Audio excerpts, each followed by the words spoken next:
Bienvenidos chicos a otra clase virtual con el profe Fernando. La última clase estuvimos trabajando sobre los modelos atómicos de Dalton y de Thomson. Ahora vamos a pasar a un nuevo modelo atómico bastante posterior, de hecho cambió bastante la forma de ver el átomo, que va a ser el modelo de Rutherford. Estamos hablando de Ernest Rutherford, que nació en 1871 y murió en 1937. Realmente el descubrimiento que hace Rutherford es al principio del siglo XX, prácticamente 100 años después del último, digamos, modelo que se había hecho, que era el de Thomson. Fíjense cuánto se tardó. Él hizo un experimento muy complicado, por así decirlo, que acá podemos verlo, que básicamente con una fuente de partículas alfa bombardeaba una lámina de oro, una lámina muy finita de oro. Las partículas en sí no las podemos ver, pero en el dibujo las podemos observar. Lo que pasaba era que bombardeaba esta lámina de oro con partículas alfa y se notaba que en las mismas el haz de luz atravesaba la lámina o en algunos casos rebotaba y aparecía en otras partes.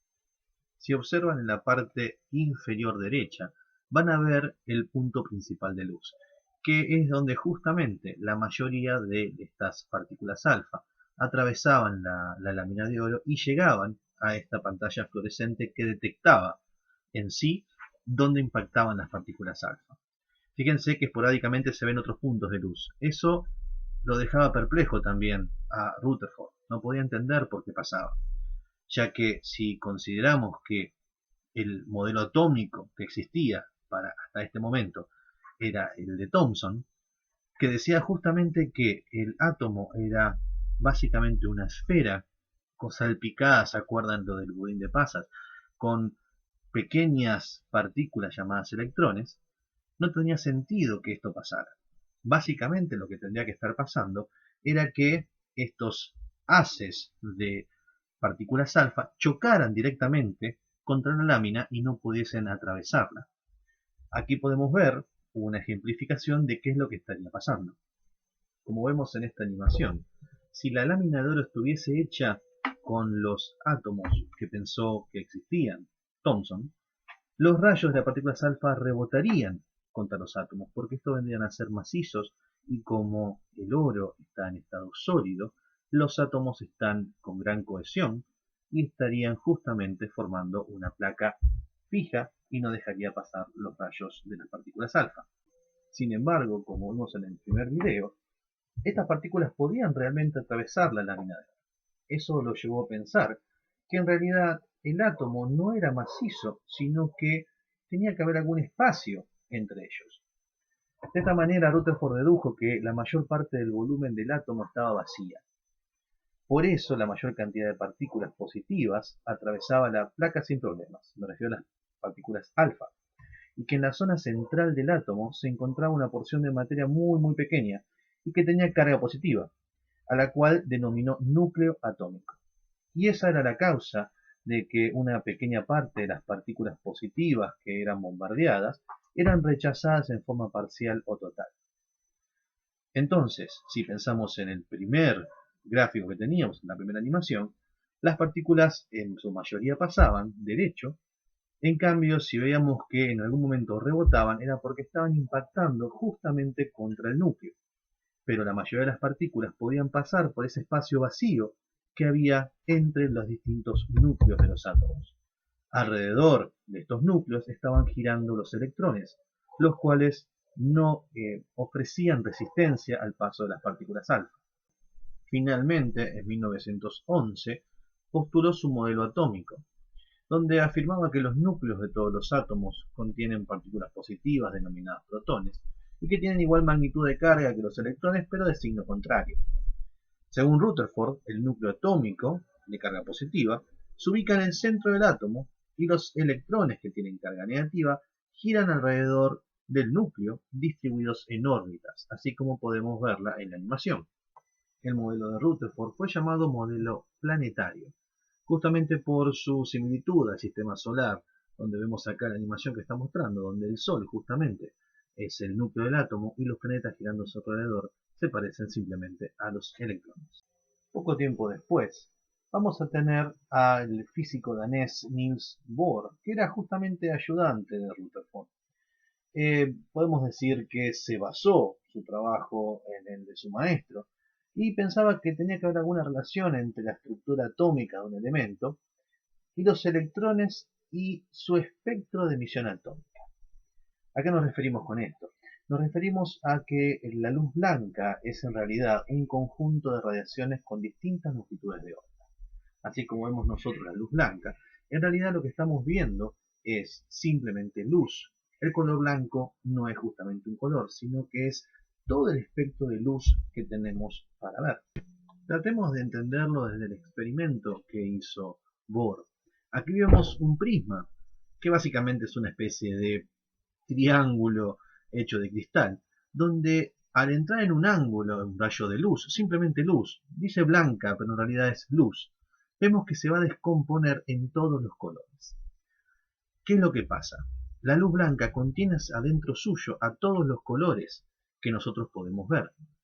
La cuestión es que hay un espectro, una longitud de onda, y cada color tiene una onda diferente.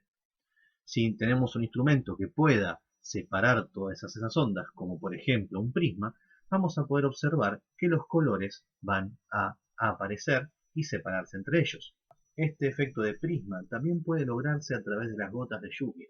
Es por eso que podemos observar un arco iris, porque la luz del sol se refleja en estas gotas de lluvia, que actúan como prismas, haciendo que se reflejen todos los colores de la luz, el espectro de luz. De esta manera vamos a tener un arco iris formado. El hecho de que la luz pueda descomponerse en distintos colores nos permite que nosotros podamos verlos, por ejemplo, en la ropa. Cuando ponemos tintura en una ropa blanca, vamos a observar que toma un color. La realidad es que la tintura esa va a absorber todas las ondas de luz, excepto la del color que está reflejando. Lo que nosotros vemos es básicamente el reflejo de la onda de luz de un color. Por ejemplo, si tenemos ropa negra, lo que está haciendo es absorber completamente todo el espectro de luz, por eso es negro. En cambio, al usar ropa blanca, está reflejando todo el espectro de luz. Es por eso también que nos dicen que cuando hace mucho calor no debemos usar una remera negra. ¿Por qué? Porque absorbe toda la energía que está viniendo de la luz. De esa manera tenemos más calor. Bohr, al igual que su maestro Rutherford, consideraba que los electrones solamente podían estar en órbitas definidas y no en otras, que cada órbita puede tener un máximo de electrones y que están asociados con un determinado nivel de energía. Cuanto más energía hay, más electrones puede contener, y en realidad cuanto más lejos se encuentra del núcleo, más energía también posee.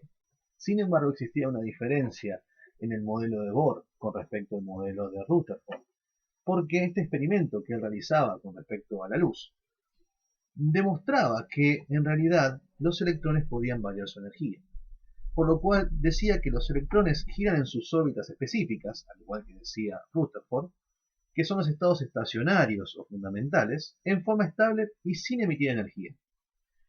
Los electrones pueden emitir o absorber energía solamente cuando pasan o saltan de una órbita a otra. Si los electrones reciben energía, la van a absorber y pueden moverse desde su órbita, que es donde estaban dando vuelta primero, a un estado superior, que se llama un estado excitado, o sea, pasar a una órbita que está más lejos del núcleo. Y de esa manera iban a estar girando en una órbita más lejana al núcleo.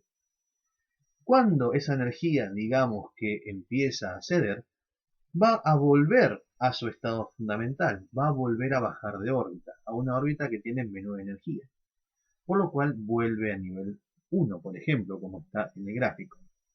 Cuando ese electrón regresa a la órbita inicial, a ese estado fundamental que tenía, libera energía en forma de radiaciones electromagnéticas.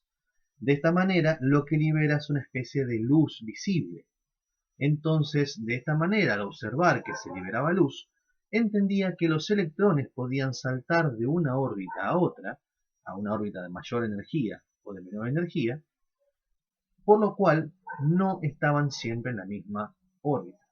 Dependían entonces de la energía que se suministraba. en su teoría atómica, asignó a cada órbita un número llamado número cuántico principal, representado con una letra n minúscula.